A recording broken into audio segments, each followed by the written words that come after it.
Hello, I'm David Hepworth. Thanks for clicking this word in your ear, the latest of hundreds of chats Mark Allen and I have had over recent years, some between ourselves and others with musicians, authors, comedians, and other people we like.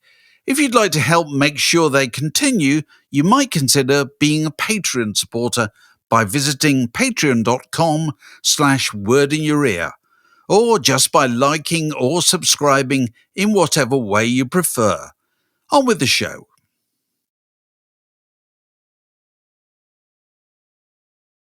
Welcome to another Word in Your Ear. Now, a lot of people are astonished when they discover that the most streamed Beatles song, 700 million more than any other track, is not by Lennon and McCartney. It's in fact by George Harrison, who, as this book points out, is still widely considered an economy-class Beatle. And despite his fantastic contributions, key contributions to the success of the records. And this book, Within You, Without You, sets out to right this monstrous wrong, and is written by Seth Rogovoy. Seth, it's lovely to see you. Lovely to see you too. Thank you both, Mark and David. Not at all. You're just outside New York, is that right? That's correct. Very good. Well, look, the book is... it's not a memoir as such, is it? It's really looking at George as a musician and beyond that as a kind of cultural figure. Is that right? And basically making the point, which we totally agree with, that he's underappreciated. Yes, exactly. I believe the first sentence in the book is, "This is not a biography of George Harrison," just to make clear. But what it is exactly what you described. The whole impetus or purpose, intention behind this was to enhance people's appreciation of George Harrison as a musician, as a guitarist, as a member of the Beatles, as a solo artist, as a human being, and as just a fascinating character. When did he first enter your life? What's your first memory of being aware of George Harrison? Well, going way back to when I was a kid, I guess, but my parents had the album Revolver, and I just loved the song Taxman, especially back then, and learned How old were you at the time when you heard that? Well, that would have been, I guess, about 7 years old. Right.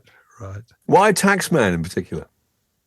Well, it kicks off the album for one, and it's hard to say what my 7-year-old mind or guts were responding to. I mean, it's one of their hardest rocking kind of rock and roll songs, really.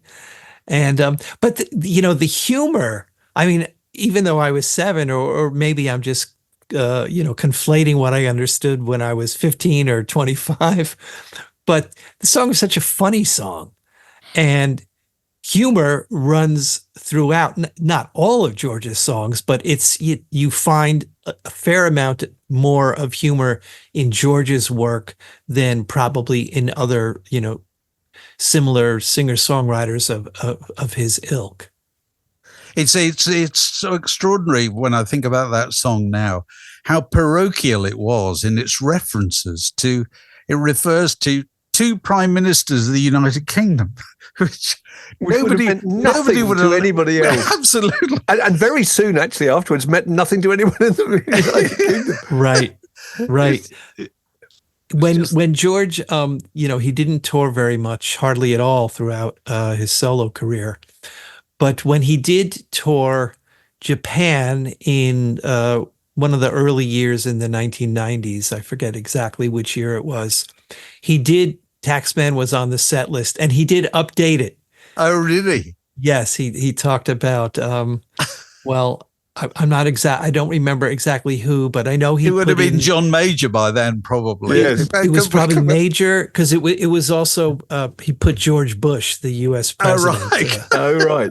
Just to keep down with the locals. Right. By then, his financial affairs were considerably more complicated than they had been when he'd written Taxman.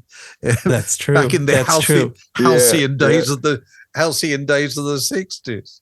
So you write quite a bit about just the nature of his guitar playing and the sort of records that he grew up listening to. And I always thought that the key track was his solo, really, in Till There Was You, which is the most extraordinary thing. And he'd been playing that solo since the age of 17 or whatever. And it was just completely beyond the repertoire of any other of the guitarists in any other groups at the time. Don't you think that was just extraordinary? Yes, I think, all of the Beatles really drew from a vast array of different music than maybe some of their peers did. And to a large extent, most, or if not all of the Beatles came from families who really loved music and in several cases were musicians, professional or amateur. So yeah, their tastes ranged the gamut from Broadway to vaudeville. And of course, you hear this finding its way into their music, which is why the Beatles sound so remarkably different from their peers. Yeah, even Shake of Araby and Three Cool Cats and all those things that they were playing out in the Star Club. I mean, it's just amazing how different that is from your average rock and roll and R&B group. Exactly. The first thing that I really remember being of George's was his version of Roll Over Beethoven with the Beatles, which I always think, and it's a heretical thing to think, but I always think the Beatles' version of Chuck Berry songs are better than Chuck Berry's. Is that a terrible thing to say, or do you think it's defensible in any way? Sure. Well, it depends upon how you define better. Obviously, it's a matter of taste to some extent. I would, for me personally, I would say different rather than perhaps better. And, but different in a way that probably transcended, with in the Beatles' hands, songs like that may have transcended their origins. And in particular, for whatever reason, they gave Roll Over Beethoven to George to sing in the very early years when they included covers in their concerts. So that has always been a favorite of his, hasn't it? But it points up that the Beatles was, as does your book, actually, the Beatles wasn't just about songs. It was really about records. It's not just the songs. It's the way they perform those records. It's the embroidery of the guitars. It's the arrangements. It's the harmonies, So it was the kind of Beatleization of that Chuck Berry that made it so attractive, I think. Exactly. They turned it into a Beatles song. And what is a Beatles song? Well, you listen to enough of the Beatles and you... I'm not saying they had only one sound. They had various sounds, but they did have a recognizable sound, especially in the first half, in the early years from, 62 to 65. And as I talk about for significantly in the book, that's part of the defining element of that sound, a significant, if not the most significant part, aside from the songs themselves, which were almost entirely Lennon and McCartney, but George's guitar. They were a guitar band. And in fact, being a guitar band almost didn't get them signed. There was, famously that's true. One of the record executives who Brian Epstein pitched the Beatles to said, well, guitar bands are over, or they'll be over in 6 months. And it fascinates me, the exact quote here. And because obviously it's been passed along, it's like Chinese whispers. Who knows what he originally said? But the version I remember reading years ago was groups of guitars are on their way out. And clearly, if that's what he said, he was right, because he was referring to the Shadows. You know what I mean? Which were we're talking about instrumental acts. That's what groups were, and it's really interesting. And I think this is in Mark Lewison's book about the first volume of his book about the Beatles. When the Beatles first came to London, nobody in the music business could understand them because they didn't have a leader. They said, "Well, who's the singer?" Well, we all sing. Who plays? Well, we all play. So that's where they slowly started fumbling towards this word, towards describing them as a beat group, It's a kind of new thing. It really absolutely was. And we forget that now because they became the template. So it seems looking back, well, it ought to have been obvious. Well, it wasn't obvious at all. Now, in terms of George's, at first he was the guy who played the guitar and did the harmonies with Paul and stepped out for a role over Beethoven. But what would you say were the key songs in terms of his compositions and his taking a greater part in the group? Right. Well, I think, his songs on Rubber Soul in particular, If I Needed Someone, which to me, you listen to that song and that is just captures the classic Beatles sound with the ringing, chiming 12-string electric guitar that George plays on that and the harmonies and things like that. So, and I believe Think for Yourself is also on Rubber Soul. And, that's significant because it's significant both for the Beatles, but also especially for George, because it's one of his earliest, let's say, preaching songs, which obviously runs and gets stronger and stronger throughout his career, still in the Beatles, and then especially in the early 70s as a solo performer, where he's literally preaching because he uses music to channel his interest in spirituality and mysticism and religion. So I think that's where you really find him stepping up and becoming and writing songs that are the equal of Lennon and McCartney songs. Is he seeking any input from the rest of them? I mean, it was probably unavoidable that you would be given some input, I suppose, if you were within the Beatles. But was he encouraging people to say, oh, you should change that bit or put that bit in the middle or anything like that? Is there any evidence of that? Was George encouraging the others or vice versa? Did he welcome other people's observations on his songs? Oh, George, I think he most certainly did. And Taxman being, one of the great examples because it's got that great solo guitar interlude, which sounds very much like George, but in fact, it was Paul. And, people sometimes say, oh, George couldn't come up with a solo for his own song and, so Paul took over. But I don't see it that way at all. I think the way I see it, George believed in serving the song. It's how he approached his role as the guitarist on the Beatles songs that he didn't write. He did everything he could to strengthen and serve the song. And so the same goes if Paul said, hey, I think I have something here. Let me try it. And he tried it on Taxman. And I say, it's one of the solos in the Beatles songs that people talk the most about. People may assume it's by George, and that's partly because to Paul McCartney's tribute, he actually tried, he was imitating George's sound. He wasn't trying to steal it from him. He was paying tribute to George right then and there in his George-like solo in the song. But I think that happened in the Beatles, partly because that's the way they worked, that they never thought of those solos as the way you think of lead guitar solos is, right, you've now got 24 bars for self-expression and showing off. They were entirely the servant of the song, and they were entirely bits of embroidery. And therefore, when he said, like with While My Guitar Gently Weeps, I want someone else to play this guitar solo, it's because he was doing it for the greater good of the song and the group, wasn't he? Absolutely. And, and in that case, with While My Guitar Gently Weeps, again, so George brings in Eric Clapton into the studio.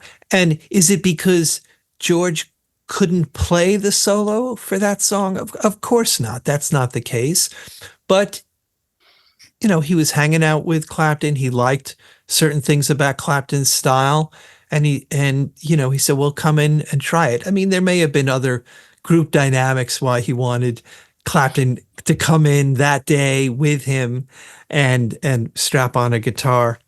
But again, the interesting thing is what Clapton comes up with is a solo that is very much not an Eric Clapton solo, but a George Harrison Yeah, solo. And again, I don't even like using the word solo for those instrumental interludes that George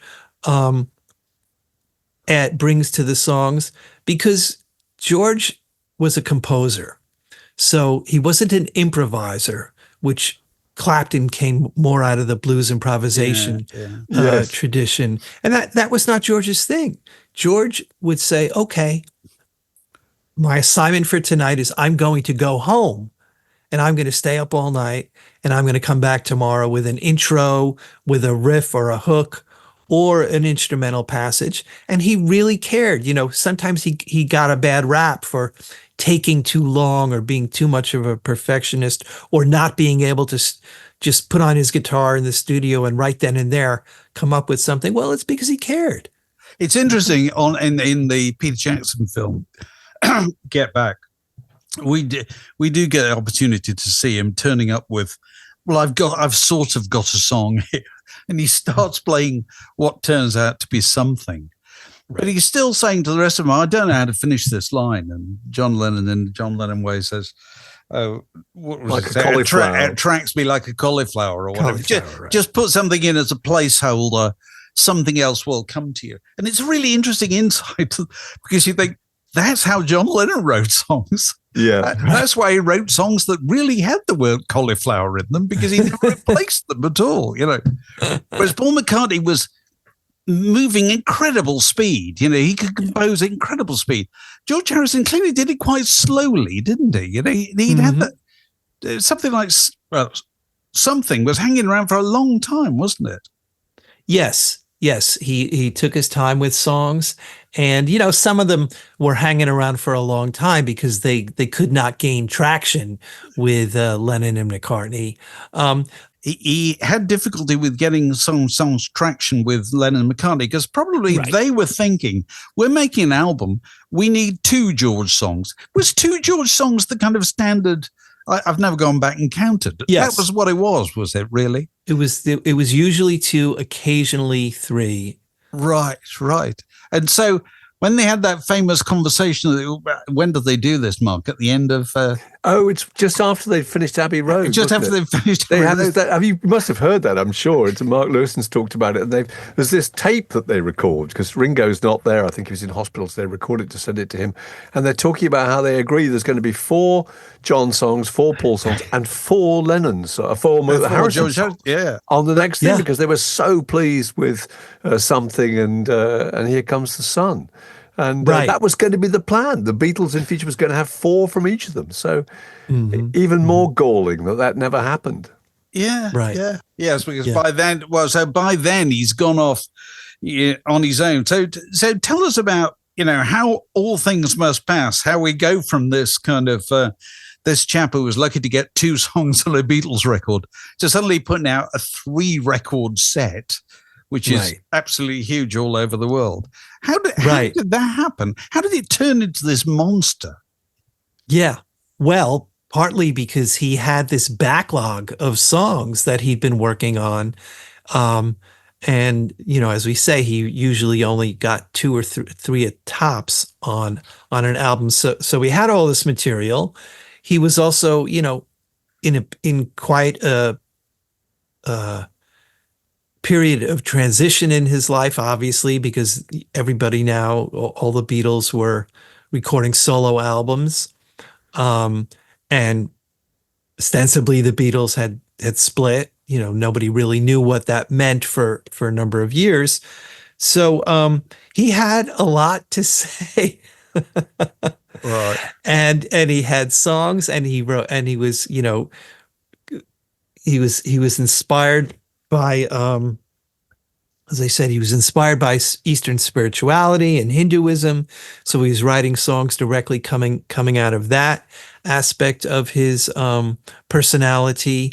And he was inspired by the breakup of his group. And what I love, well, I love a lot of things. One of the things I really love about the final product, All Things Must Pass, is that the very first song that on that album is a song that not a lot of people know. It's called I'd Have You Anytime. Yeah. And it's a co-write with Bob Dylan. I was going to say this. As if to say to John and Paul, okay, I don't have you anymore. I've got a friend. I've got Bob Dylan on my record. And we write songs together now. The other inexplicable thing to me about All Things Must Pass is the third record, the record of jams with, what is it, tracks called Apple Jam and Thanks for the Pepperoni. Thanks for the Pepperoni. And Right. they're the very kind of things that session musicians write down as song titles when they're kind of stoned and amusing themselves. How did that happen? What was it? What was the thinking behind it? To try and spread the songwriting credits around or something? Yeah. You also got the impression that he just wanted to have a triple album because it was just bigger and huger than anything the other Beatles were going to put out, which it was. Right. It was. It did. It was probably the most successful of the solo albums. Oh yeah. And and for good reason. I mean, it's loaded with great songs, and then it's loaded. It's got some B, maybe C plus songs on it, and it's got the whole side of jams. I just think it was his pent up love of and wanting to celebrate music itself. In a way, it was getting back to the origins of because his whole thing was expressing himself through guitar at the beginning. Certainly, when he joined the Beatles, I mean, it was clearly he was hired, and all he himself thought of is that he was going to be the lead guitar player, maybe do some vocal harmonies, but he had never thought of himself as a songwriter in the beginning. No, That sure. just started happening because he had some downtime on the road, and people started asking him, when are you going to write a song? So I think he laid in bed in a hotel room or in a hospital bed. I think he wasn't feeling well, and his very first song was called "Don't Bother Me." Yes. Which was very different when his bandmates are singing "I Saw Her Standing There," or she, and "Can't Buy Me Love," and all these, great classic Beatles hits, but they were kind of about teenage puppy love. They were welcoming, weren't they? Whereas Right. Don't Bother Me was not. His was very much kind of leave me alone and get me home for tea, wasn't it?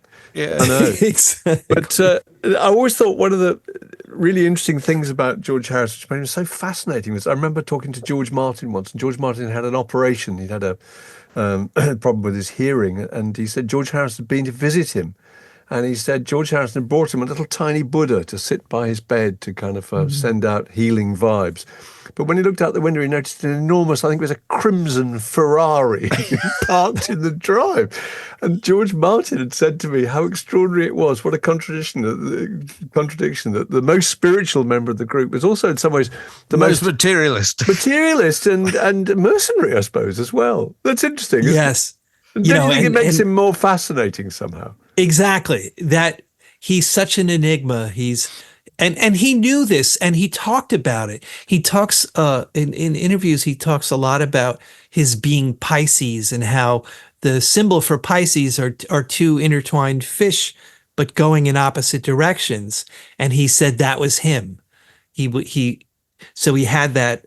You talk about him being materialist. This is the guy who wrote a hit song and named the album "Living in the Material World," which he was not in favor of that, at least according to the song. Yet you're right. He owned a whole fleet of sports cars and expensive sports cars and mansions around the world when he finally had his payday. So yes, he was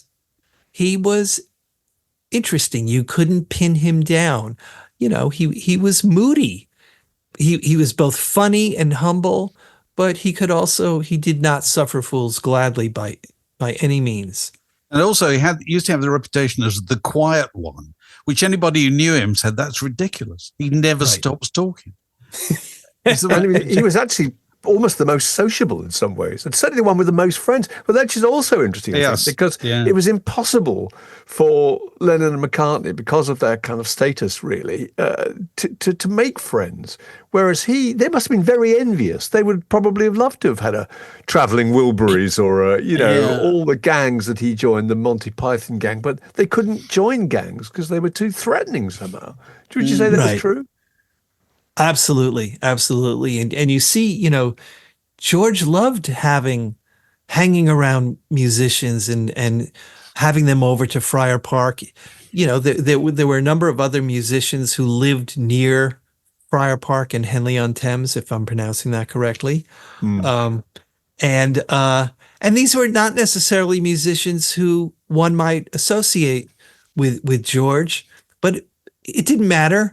They all like to sit around and play music or go down to the pub and, play the jukebox or sing songs at the pub. I was in Henley-on-Thames only the other week, and somebody was telling me the story that he used to go to the pub, I think called the Barge or something like this, tiny little pub in Henley. Mm-hmm. And so why did he go to that one? Well, the landlord came from Liverpool. So you just like going in there for a pint and talking about football or something like that. It's extraordinary. So it's so likable. Travelling Wilburys and Delaney and Bonnie, so he gets free of the Beatles. Yes. But then he always seemed to want to be in a group of some kind or another, joining Delaney and Bonnie and Friends, and years later, Travelling Wilburys. And the Japanese tour, I think you referred to earlier, I think that only happened because of Eric Clapton. He needed somebody to say, right, we're going to go and do this. He wasn't going to do it on his own. Is that true? Absolutely. And I think, my understanding is that Clapton really had to persuade him. And it was like, hey, George, you haven't toured since 1974. Yeah. How about let's hit the road and I'll bring my band. We'll work out the arrangements, and it sounds great. You listen to the live recording, and it sounds terrific. But unfortunately, George really did not like touring. He just didn't like life on the road.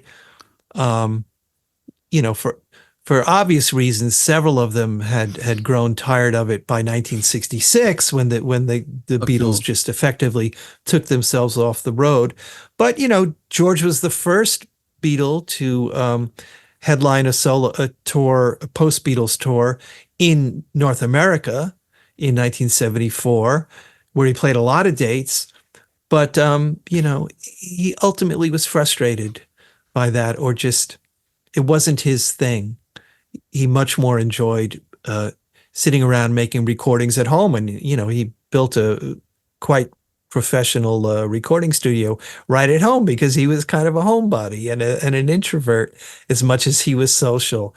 But he set it up so he could have it in whatever way he needed it, depending upon his mood.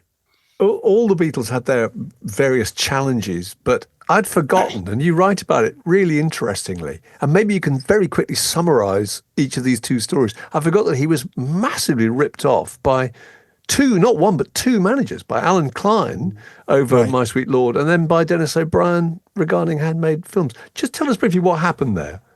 It's interesting too, because from what we understand, George actually was the one, going back to the Beatles, who always wanted to know the financial details of what was going on more than the other ones. Yet somehow he was able, as you say, to be totally hoodwinked twice by people who, started out as being, I wouldn't say savior, but being very beneficial to him and help him get out of bad deals. First Alan Klein, but then Klein turns around, and when the whole My Sweet Lord plagiarism thing came up, and they were trying to figure out how to come to a fair solution with the copyright holders to the song, and then Alan Klein ups and switches sides and buys the publishing company that owns the song and turns around and to his client his former client It is and says, all staggering. right, now you pay me $500,000 and you know, which is, or 1.2 million, which is like twice what he paid for it, you know. And then again with Handmade Films started with, so it was Dennis O'Brien who actually saved George from Alan Klein and got him out of although that, you know, in legal entwinement, only to then run off with this beautiful thing they started, you know, for Monty Python film company, Handmade Films, and then it became one of the UK's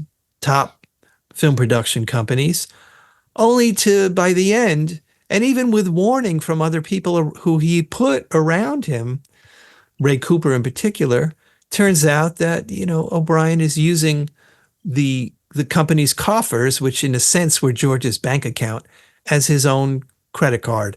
And, you know, only so George, you know, it's funny because George, if this, as the story goes with Monty Python and the Life of Brian, the way he funded that film was to take a second mortgage out on Friar Park, which was a really big deal because that was, you know, that was his home. And he could have lost it, only to turn around then, you know, in the early 1990s when he discovered how he was being ripped off by O'Brien. Once again, he's in jeopardy of potentially losing his home. But O'Brien, I think, spent £11 million, $11 million rather, of that money. And then when George's people sued to get that back, he declared himself bankrupt. So he never got that money back, did he? Because I'm kind of thinking it's fascinating because you'd think that would really destroy your faith in humanity if that happened, certainly twice. Did it really affect him? You got the impression there were moments in his life where he did retreat a bit and he kind of licked his wounds and looked a bit aggrieved and kind of rather gave up on showbiz, as it were. Would that yeah. Absolutely. I mean, a number of things happened, but, you know, this is post Cloud Nine, post Traveling Wilburys. And then this happens and you don't get any more recordings. What you do get, his response to the fact that he, you know, he was rendered, O'Brien declares bankruptcy. So George has lost all millions and millions of dollars. The timing, of course, is what happens next is the Beatles come back together and work on the anthology project. And why? Because money. George needed the money. He needed the money. Yeah, he needed the money, and he, you know, they needed him. So he had some leverage. Yeah. They needed him to be a part of it. And, you know, and to George's credit, he saw this project partly as a way for him and Ringo Starr to get a payday that they never really got. You know, not because Paul and John ripped them off or were mean or anything. Just the way it was set up. So my personal theory is that he was so traumatized by what happened with My Sweet Lord that it gave him a form of writer's block for years. And I find it hard to. I like some of the Traveling Wilburys stuff, but I dip into the George Harrison albums from the 70s, and there's very little for me. Am I missing something? Well, yes, I think so. I think there was a lot of great stuff in the 70s in particular. I think when you get to the late 70s and then especially the early 80s, there's a clear, lowering of the quality. There's some good songs, and you know, you listen to them more and more, and you appreciate them more and more. But yeah, they certainly, you know, you could draw maybe a line going like that if you're going to graph with obviously all things must pass at the top. But you know, Living in the Material World had a number of great songs. You know, Extra Texture and Dark Horse had one or two really good songs on them, and 33 1/3. I always liked that. But you know, when you get to the album called George Harrison and Somewhere in England, Somewhere in England, yeah. lesser. But I agree. I agree with you that there were some good songs, and I listened to most of those records, and I picked a few things out every time. But I also agree with Dave that I think that he lost a real sense of ambition at that point. Now, I couldn't work out whether after My Sweet Lord and the success of All Things Must Pass, whether he felt he couldn't do it anymore, or he didn't want to do it, or he just wasn't capable of competing with the others. Also, he'd proved a point. He'd had the most successful solo Beatles record of the four of them. So, Right. But do you feel that, when Paul McCartney kept putting out records, you always felt that they were a statement and he wanted people to love them and think that he was still as good as he was. I never got that feeling with George. He just looked like he occasionally wanted to put out an album, but the ambition was gone. Is that fair, Yes. do you think? I think that is fair. And I think, it has to do with George's, at best, ambivalent, if not worse, feeling about fame and the music industry and what you have to do, and how you even back then, in terms of promotion and in terms of Paul was fine with writing songs which were contemporary, which fit in with the greater musical context. And George was, I'm not saying he never did that. I think he did a few times. His pairing with Jeff Lynne for Cloud Nine, it was a savvy commercial move because Jeff Lynne was a really hot producer, and his sound was a very commercial and successful sound at the time, and Cloud Nine was a very successful album. So yeah, but still starts with an old R&B tune, doesn't it? That's the really weird thing. Got My Mind Set on You. That is so George Harrison. That's such a... Have you ever seen George Harrison's jukebox from 1966?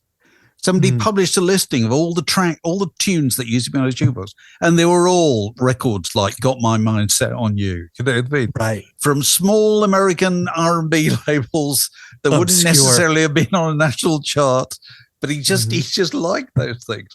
It's an extraordinary thing. You do your big comeback album with Jeff Lynne and you start with an old song like that. Yeah. He did really well. He did really well in the UK. And it went to number one. That's the crazy it was just so extraordinary, So. It was the last time a former Beatle had a number one hit.